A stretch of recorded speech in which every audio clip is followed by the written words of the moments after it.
Happy Friday, everybody. It's Dr. Heather Denniston with the Junk You Should Know Show. I'm so glad that you're joining me today. It's a beautiful Friday here in Seattle, and so I'm excited to be here. I hope you're all getting close to heading out for your weekend and having a great time with family and friends. We are going to kick it off with a bit on hip strengthening, stability, and flexibility. So I am glad you're here. If you're here, it means you want to know a little bit more about why hips are so important for a happy life. And we're going to get into that. But first, a couple things. Number one is there is a link in the description that is going to provide you with a free copy of the 3-Day Reset, my book. It's a digital copy, and you can get that just for watching today. I want to thank you for being here, and that's all yours for the taking. So make sure that you click on that. Number two is last week we interviewed Dr. Daniel Pompa, and that is my first junk show that has gone viral. It is almost at 4,500 views. It is hello, whoever just joined. Make sure you say hello. And in the comments, I want to hear what kind of hip stuff you do to maintain flexibility or encourage strength. So I was saying that Dr. Daniel Pompa's show last week went viral. We have about close to 4,500 views on that. I am so excited about that. First of all, it was a really great interview. He is so crazy smart. And so if you haven't seen that, I'm going to put the link to his show from last week in the comments. I highly recommend you go. Even if you're not keto or an intermittent faster, it's a great show to take advantage of. So we are talking about healthy hips today. And I did this because I was getting a few questions. Hello, whoever just joined. I was getting a few questions about strength and flexibility of hips and how that impacts us, not just longevity, but right now. And so I thought I'd answer it. Now, here's the funny thing. Sometimes I bulk batch my junk shows, and what I do is I have a little form that I fill out, and I put the title, and I put a couple details down, and then I put it aside because it's scheduled, it's ready to go. And then the week of, I pull that page out and I start developing the show. Well, I pulled that page out this week and I went, what the hell was I thinking? This is a massive topic, massive. We could do an all-day seminar on hip strength and flexibility and the impact hip health has on our life. So then I'm like, do I scratch it? No, because people are interested. So what I want to say is this show is going to be by no means exhaustive of all of the things you need to know about hips, but I'm going to share my little corner of the world in regard to what has worked for me and what I recommend to clients. And hopefully that will be helpful for you and that you can walk away with a couple of pearls of wisdom and learn a new stretch or learn a new strengthener. But for sure, this is not in detail. And for any of you physical therapists out there, orthopedists out there that are watching, please know you are welcome to, in the comments, add and elaborate on all the different things that we covered today. So I'm going to be all over the place. We're going to sit for a bit, and then we're going to get on the floor, which is a little awkward in the situation I'm in. And second funny thing is I have a guest here today whom I love and adore, and I think she's watching. So I have a little bit of a confined space here to work in. And so I was kind of running through the stretches earlier. I'm like, oh, this is going to be interesting.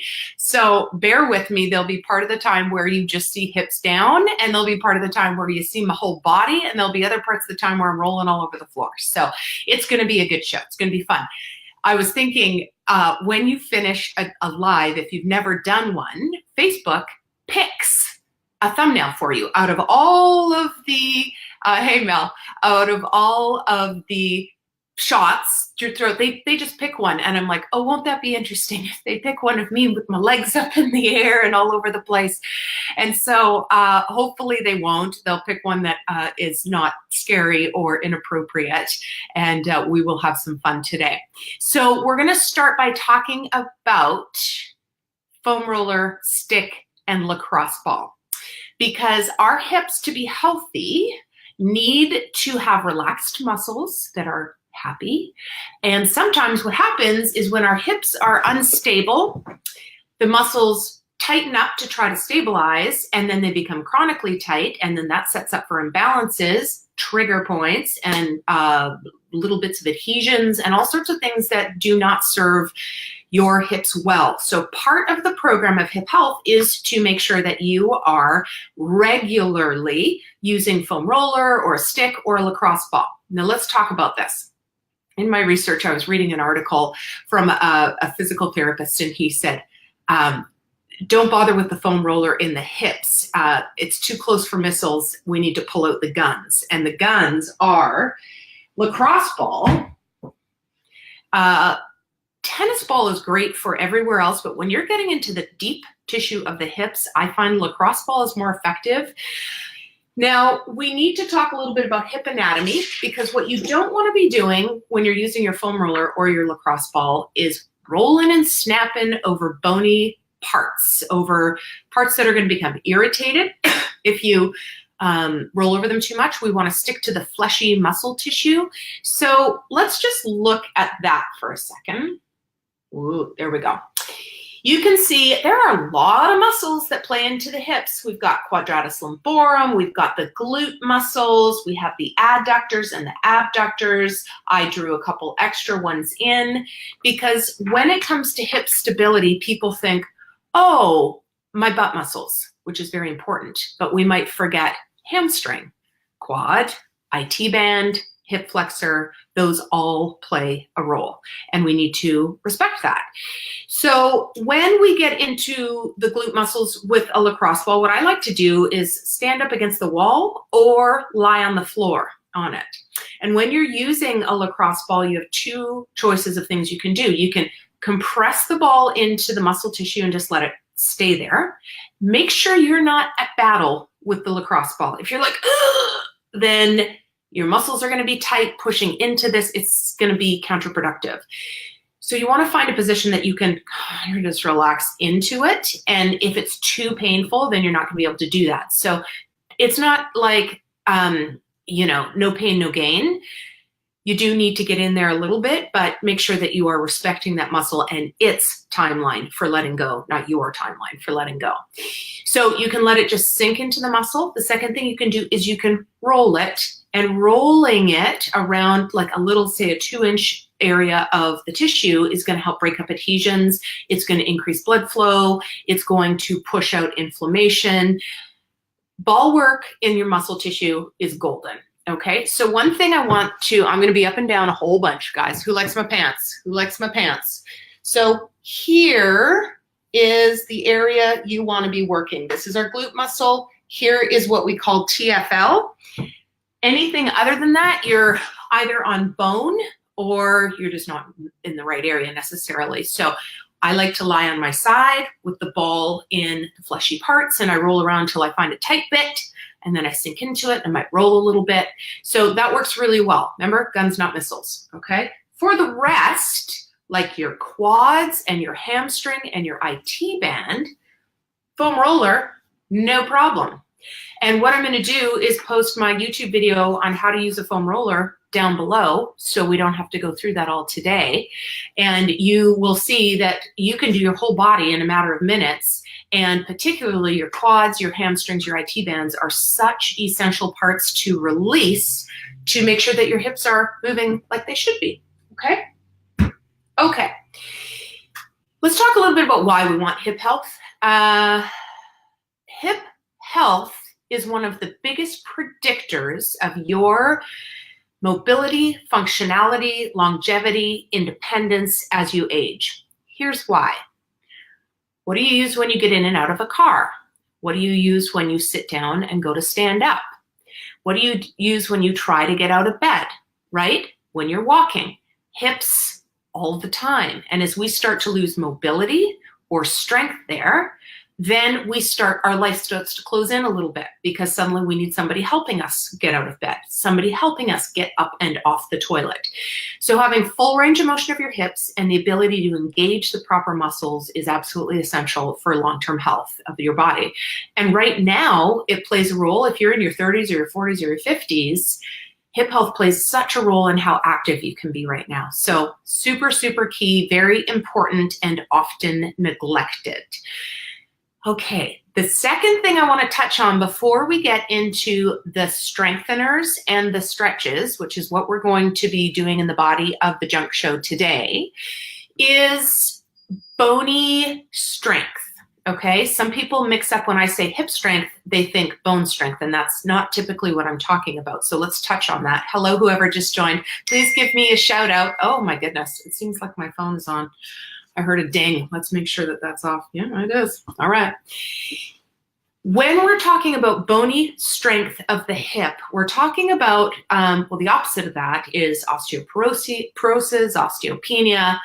It's what we worry about, the whole she fell and broke her hip and she ended up in the hospital. That happens to a lot of elderly folks. It's a concern for sure, but here's the thing. Bony strength, let me give you an example.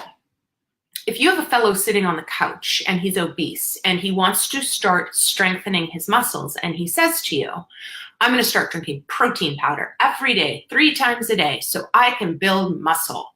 You're going to look at him and go, dude, that's not going to work. And you know it's not going to work because you know you actually have to work the muscle in order to build it. You need the available protein in order to build the muscle cells, but in the absence of actually working the muscle, it's not going to build because you have protein circulating in your system. Bony strength is the same thing. Your bones aren't going to suddenly get strong just because you're taking calcium, okay? So calcium is fine, and I'm not saying you need to take it or you don't need to take it. You need to figure that out with your naturopath. What I am saying is that nothing's going to happen unless you're doing weight-bearing exercise. And weight-bearing exercise is not swimming, it's not stretching, it's not yoga. It is interplay with gravity is how I like to say it. So you and gravity are going at it, and that is weight training, jump roping, even hiking is better than walking, anything up a hill, anything that causes, to have to stabilize, anything that gets your feet off the ground and back down, anything that does this and causes the bone to be stressed in any way, the bone goes, oh, wait a second, I need to be stronger, and it's going to start pulling in the calcium instead of just letting it circulate in the blood. That's really all I want to touch on in regard to bony strength. What I will say is if you aren't doing weight-bearing exercise and your calcium stores and balances are off, I have many friends in the health industry who say when someone comes in with a broken hip and they are aged, it is the fastest trip to a quick death or very, very debilitated that they see, meaning if as an elder person you can avoid hip fractures, all of that stuff, you are already investing in your long-term health, okay? So keep that in mind. Now we're gonna move into flexibility. Hi, Hillary, good to see you. We're gonna move into flexibility and strength. And as I said at the beginning of the show, this is a massive topic. So we're going to just touch on a few things. Hopefully you can take some pearls of wisdom with you and you can take some things you can apply right away. And it is by no way exhaustive. Now, one thing I forgot to mention is my good friend, the stick. Okay, this is a stick. Many of you are familiar with the foam roller back there. Well, the stick does kind of a similar thing. It's a myofascial tool to break up adhesions, to increase circulation to the muscle. And why I bring it into the talk today is because it is amazing for your IT band, your quads, and your hamstrings. And so you hold on to the either handles, you push down and you roll, and you give it some good pressure and it gives great circulation to the area. And the IT band, I mention this because we're going to talk about IT band stretches and how ineffective I think they are and how I think the stick is a much more effective tool for your IT band. All right, so just keep that in mind as we go through flexibility. Here's my notes. I want to make sure I don't miss anything. So we're going to talk about, let's do stretching first, okay? I was going to do it the other way, but I think this is going to work better. So, because I'm in my chair, and the first stretch is in the chair, and then we're getting rid of the chair and we're going to the floor, and hopefully my computer will hold up and not crash to the floor. So let's talk about basic stretches, because we want to do a few basic and then a few more moderate and a couple advanced, because I know I can see some of you that are watching are much more advanced and some of these basic stretches may not get you what you need. So starting with figure 4, this is the most basic, great hip and glute stretch, okay? This puts my hip in great external rotation And even here, for some people, is a lot of stretch, okay? If it's not for you, then you're gonna start to flex forward. You're not gonna round down. You are literally gonna point this chest at whatever's in front of you. So you're just gonna point, point, point, point, point until you get a stretch. And then how long do we hold stretches for? Who can answer? Put it in the comments, please. I'm gonna wait for it. Oh, this feels good. Okay, slackers, it's 30 seconds minimum, all right? Nice slow count of 30. And here we're stretching as well. So this is a figure 4 stretch, nice and easy. Right from here, I like to go to what I call the cross boob stretch, which is taking your knee and going to your opposite boob. And here we go, we're just stretching across like that. Thanks, Melody. And we're just stretching like that. So you're sitting in an office, wherever, your hips are definitely tight. If you're sitting all the time, that figure 4 and cross boob stretch is a great one just to knock out before you go stand up and get another coffee. Nice and easy. Now, keep in mind, and we're not gonna go through all these, but hamstring stretches, quad stretches also affect the hip. So make sure you're incorporating those as well. Think about any muscles that cross over a joint. So example for your knee, if you're having knee trouble, think of the muscles that cross the knee. Quadricep, hamstring, glute, your gastroc or your calf muscle. When you stretch all those, it helps take the pressure off the joint. Same in the hip. So when you're stretching out your glutes, hamstring, your quads, they all have attachments on your hip. And so if you can release them, that hip gets a little pressure taken off and it can loosen up. So that's the butt stretch. Super straightforward entry-level stretching for that. Right, okay. I mentioned the hip flexor, and I want to keep coming back to that because too many people, when they have hip tightness or weakness, they forget about the role of the hip flexor. It's very involved. And so one of my favorite, and yes, you are going to be kind of seeing some of my hips and some of my head. Some of you know side angle, okay? So in yoga, you get into a lunge. Put the back of your hand on the inside of your knee. Just make sure it's out, okay? And then just slowly start to slide down and raise your hand up. And guess where you get a stretch? As long as your fingers are kind of drawing a line back across the ceiling, you're gonna get a nice hip flexor stretch here. The other great way to stretch your hip flexor is to lunge and tuck your butt. That's a nice, easy one. And you just go as far as you need to feel that nice, deep stretch in there. Those are a couple basics too. So we did figure 4, we did the cross boob stretch, we did 2 hip flexor stretches, which is really good.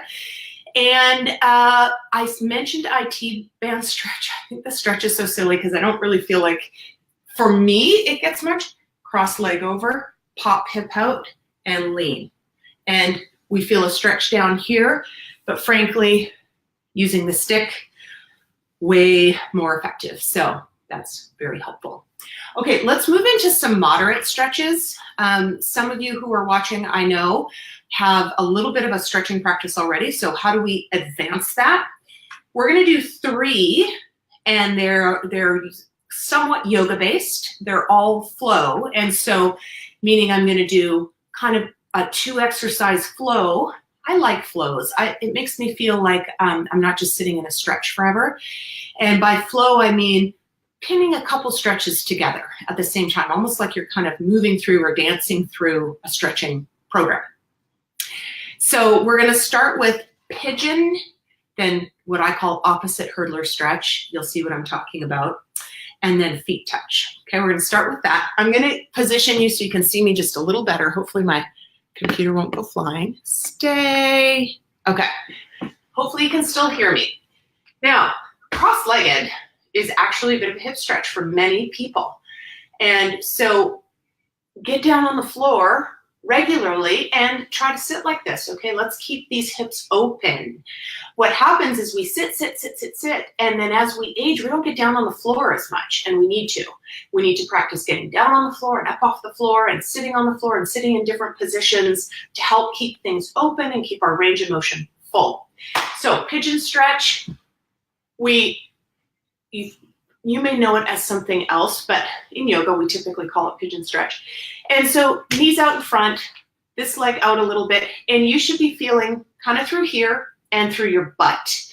And so this is great because you're getting both sides. So you're stretching the hip flexor on the one side and you're stretching the butt on the other side. I'm all for efficiency in stretching. And so this I really like. So we go here, and then straight from there, we go to opposite hurdler stretch. So remember in high school, it was this. I like this. And the reason is because when I come down here, I get a really nice counter stretch through that quadratus lumborum, which is the strapping muscle on either side of your low back. And that also affects hip. If those are super tight, it's hard for your hips to stay limber.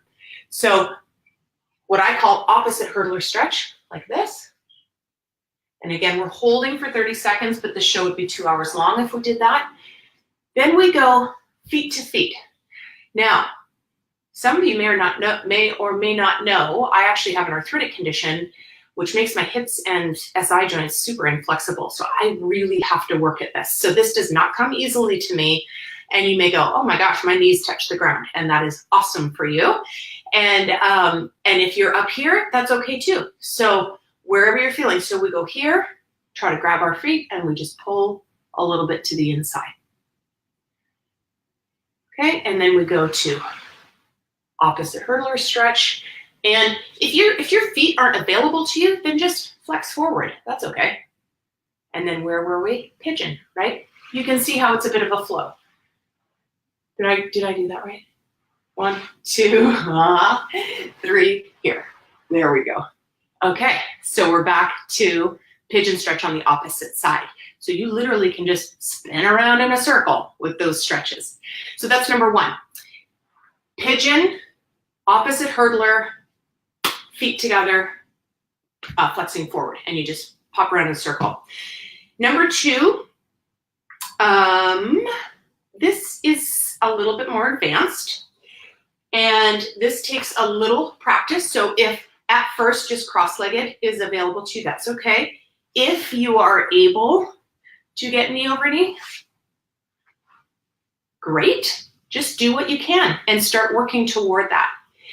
Now this one is the one that I was joking about. I really hope they don't take the thumbnail from the next stretch I'm gonna do, because it's gonna look like a porn shot. So this is called the wrap stretch. I call it wrap. It's probably called something else specifically in yogi language. But I like this one because, again, it's double the pleasure because you're getting both your hips in this. And then straight from here, we're gonna go up on our knees, okay, and sliding knees apart. This is called frog. And this one, oh my goodness, this stretch is incredible, okay? So you get your knees as apart as you can, and then you sit back a little bit. I had a very conservative, shy chiropractor, Dr. Mann, show me this when I was in my 20s, and we were both very embarrassed while it was all showing, but that stretch changed my world. It helped open up my SI joints and my hips, and so it's a really, really good one. So simply wrap, hold, go to frog stretch, and then rock the other side. And so that's a nice little flow as well. And then the last one is lizard to a wide leg and then lizard again. And so what we do, lizard is a lot like pigeon, but you will feel that it stretches some different areas. So we get into a lunge, okay? And then we're gonna go on the outside. See how I'm going on the outside of my border of my foot, okay? And then you're gonna come down, and if you can get all the way down, excellent. If this is what's available to you, that's great too. And you see my knees just dropped out. This stretches a different part of this hip and a different part of my hip flexor. So this is lizard. From lizard, we just come into open leg stretch. Okay, again, this is it. This may be just all you got, and that's so okay. But we need to work those ranges of motion. Maybe even it's knees bent a little bit and you're like that. That's okay too.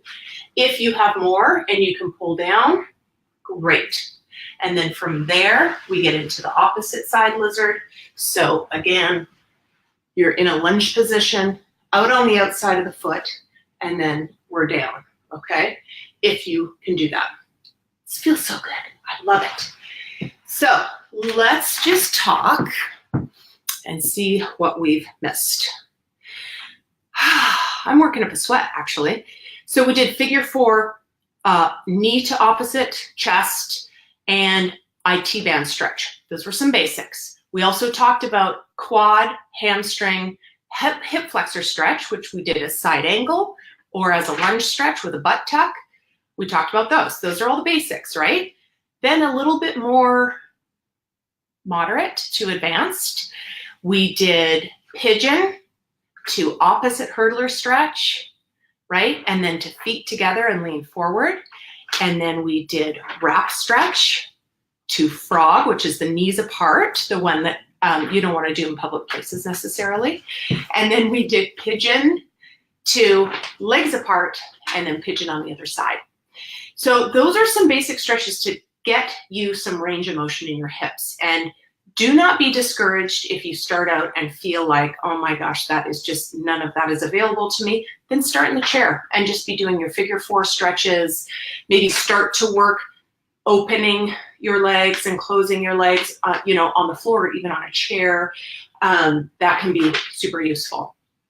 Okay, please post questions as you have them. We're going to move into strengthening. And I toyed with a few different strengthening exercises because there are about 1 million, but I'm going to stick to the ones that I think are the most well-utilized, most commonly prescribed by physical therapists, and I think they're going to get the most bang for your buck, all right? So this is a piece of tubing, right? This right here is hip magic.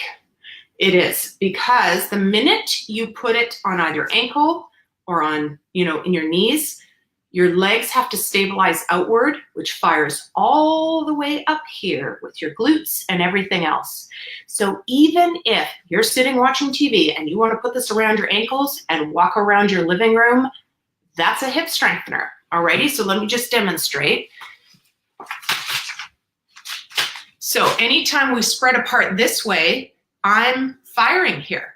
So if I sidestep this way or I go forward and back, that is great hip strengthening. I'll even add it to other exercises. If I'm doing like jumping jacks, I'll do it with the bands around my ankles. It just increases stability and strengthening. So that's an option. You can use the bands at any time.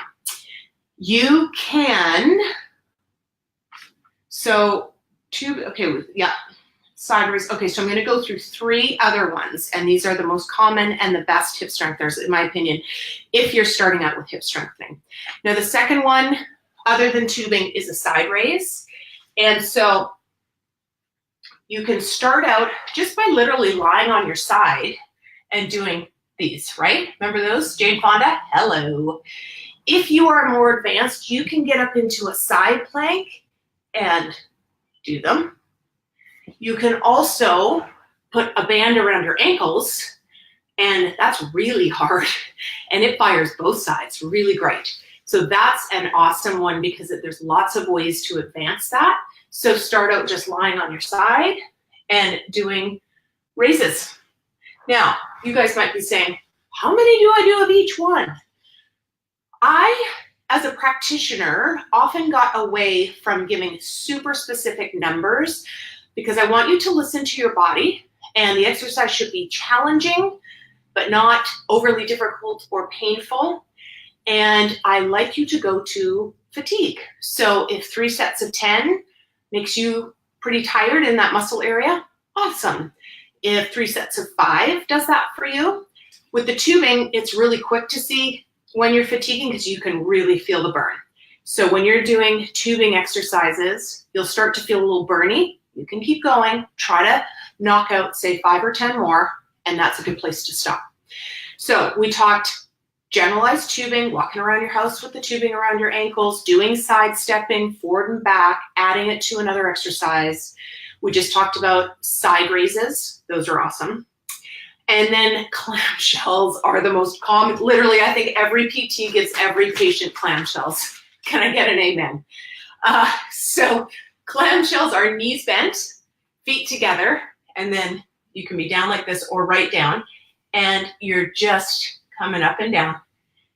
These are so good, and why they love them is because you're hitting glute, the insides of your thighs, the outsides of your thighs, mobility of the hip, stability of the SI joints. Clamshells are a miracle exercise, so they are super wonderful if you want to try those. And then lying leg circles. I'm going to show you a picture of this one, and then I'll do it. Let's see if I can get this up. I love these. This was a handout I like to use. So she's on her back. This is a lot of Pilates instructors really like this type of work where you get into position, you fire your core appropriately, and then you do very small circular movements, and that really increases stability and strength in whatever area you're working. So I show you the picture because I don't have a ton of room. So here's my bed right here. So you're down and leg is up, okay, and I should be leaning all the way back. But you're just doing very small circles with a tight core. Keep that core tight and just circles like that, okay? And as you saw on the illustration, she is lying all the way back, arms down. So those are some basic strengtheners. Now, obviously, lunges and squats are amazing for hips. And I can remember for a long time, I avoided doing them because I felt like, oh, they're not great for my back or they're bad for my knees. They are bad for your knees and bad for your back if your form isn't right. And so proper squat form, proper lunge form, there's two things to remember, or one thing to remember for each of those. I was at a TRX training and he said, elevator, not escalator, in regard to lunges. And so what he meant by that is when you are in a lunge, and let's say you're going down, don't let this get forward and come up like an escalator. You come straight up like an elevator. Okay, so when you are doing lunges, and guys, because of space, I'm gonna put links down below for lunges and squats, proper form. Okay, and for a proper squat, you want to make sure knees are over ankles and not over toes. You want to make sure back stays straight, butt is a little bit tucked, okay, and that everything's protected well. There's nice lines between shins and then all the way up through shoulders. Head is nice and over shoulders, so keeping that in mind as well. So we talked about, I want to do a quick recap and then I'm leaving you with a bonus flow that has been so helpful for me, and it's not hard. And so this is one I definitely want you to practice, but let's just recap real quick. Figure 4 stretch to opposite chest, right? IT band stretch or roll. Hip flexor stretch, and then don't forget quad and hamstrings. That's the basic about flexibility and maintaining range of motion. Strength, we need to make sure that we're firing not only glutes, which cross over the hip, but hip flexors, quads, hamstrings, insides of the legs, outsides of the legs, and the low back. We want to make sure we're doing exercises that do that. And the best way to do that is to find exercises that fire as many of those at once as possible to save you time. So we talked about the power of the TheraBand or the tubing, and how the minute you throw this thing around your ankles or around your knees, you are firing hip strengtheners, and that's a good thing. And then we talked about side lifts, right? Lying on your side, just lifting your leg up. And then if that's too easy, you can wrap this around your ankles and do them the same way. And then we talked about, we didn't mention bridges, but I will. We talked about clamshells, which are the PT's favorite exercise to give out, which is lying on your side and then just knee up and down like that with your TheraBand on it. If you're super weak and maybe even have some injury in your hips or your SI joints, do the clamshells without TheraBand at first. And just to make sure that you're okay with it and that your body is okay with it, and give it a couple days to just see how your body feels after doing them. And as far as many, how many do I do? Start with 10, but use your body's discretion. You want to kind of go to a fatigue level. It should be challenging, but not overly difficult or painful, right? And then we talked about lying down leg circles. So lying on your back, leg up, fire that core, and just short circles like that. Super easy, okay? The one I wasn't planning to mention, but I will because it's so easy, is a bridge. I hate bridges. I don't know why I hate them, but I do. But I'll do them because they're great for hips, core, butt. Simple. We just lie back and we're up like that. Okay, so simple bridge, holding maybe for 20 seconds. Way you can make it more challenging is when you're in the bridge and you're in a nice tight core, you can lift that leg straight up and hold it up into the air and then do the opposite side. So that works well. Okay, who's ready for bonus material? This flow, hi Mel, can you get the bands? Yes, thank you for asking. I order mine on Amazon and I'm gonna put a link below. The different colors mean different tension. And so you don't want to get the insane heavy tension, which I think is gray, right out of the gate. And so you want to start with just a mild or moderate tension, then you can slowly work up. And that's the beauty of these. They're almost like weights. So you can ball them up and put them in your travel bag and have different strengths of resistance when you travel or when you're on the go. So those are really helpful. Thank you for the question, Mel. That's great.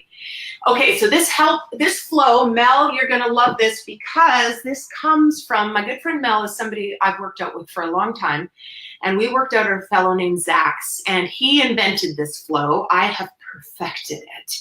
But it's a great hip flow, and doing this every day, just for a couple of minutes, can be so effective on maintaining your range of motion in your hip, breaking up little adhesions at the end ranges of your joint range. And it's just so great for flexibility. So here we go. You're not gonna see my face, but you're gonna see my bottom half. It starts with what I call an infinity symbol, a figure 8. Then I go to what I call the dog P, which is a lift your leg. And then it goes to a hurdle, okay? And we're gonna do each side, and we're gonna do about 10 of each. And so if you wanna do them with me, do it. Stand up with me and we can do them together. So, and hold on when you first start. Okay, I'm gonna turn a little to the side so you can see what I'm doing.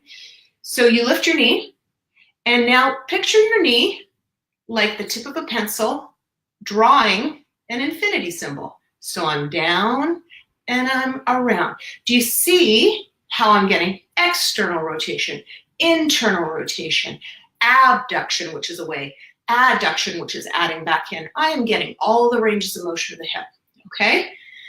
And if yours looks like messy, that's okay, you're still doing it.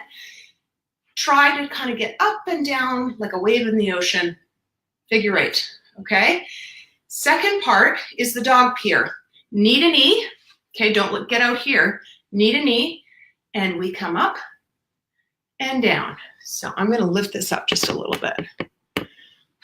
Okay, perfect. So we come up and down, just nice and slow. Squeeze at the top with that glute. Squeeze.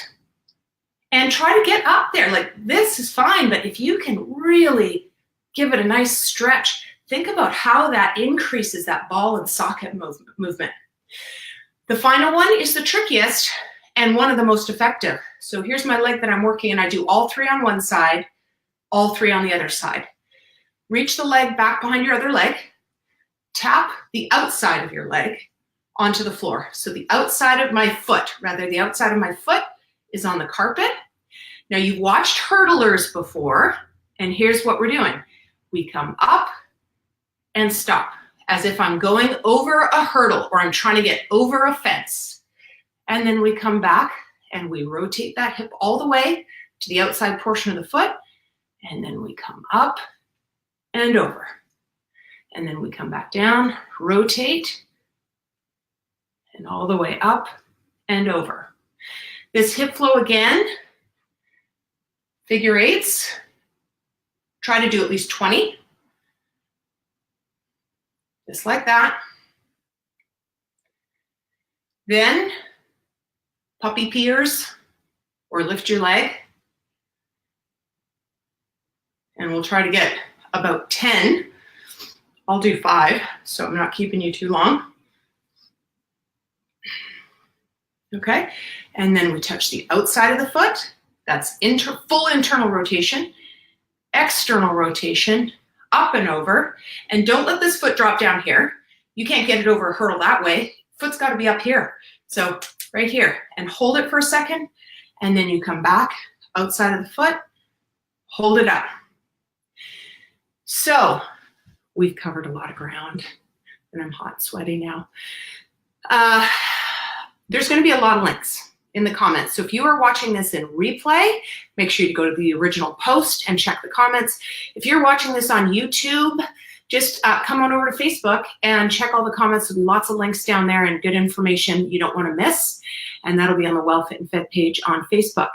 So thank you guys, everybody. Let me just double check. We talked about osteoporosis and penia, right? Calcium's not going to get in your bone unless you're stressing it. So we got to be doing weight-bearing exercise.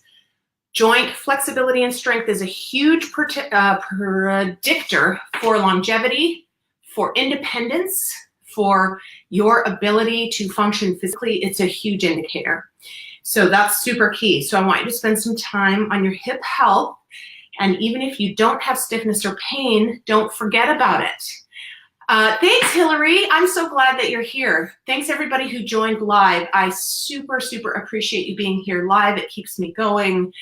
And for those of you in replay, I am equally appreciative of you coming back and making it a priority to get through some of this information. So, all right, guys, go forth and have a wonderful weekend. This is the Junk You Should Know Show. I'm Dr. Heather Denniston. Please share this with your friends because guess what? We all have hips. And we're all going to get old. And so we all need to know this information. So I will see you soon, guys. Love to you all. Have a great weekend.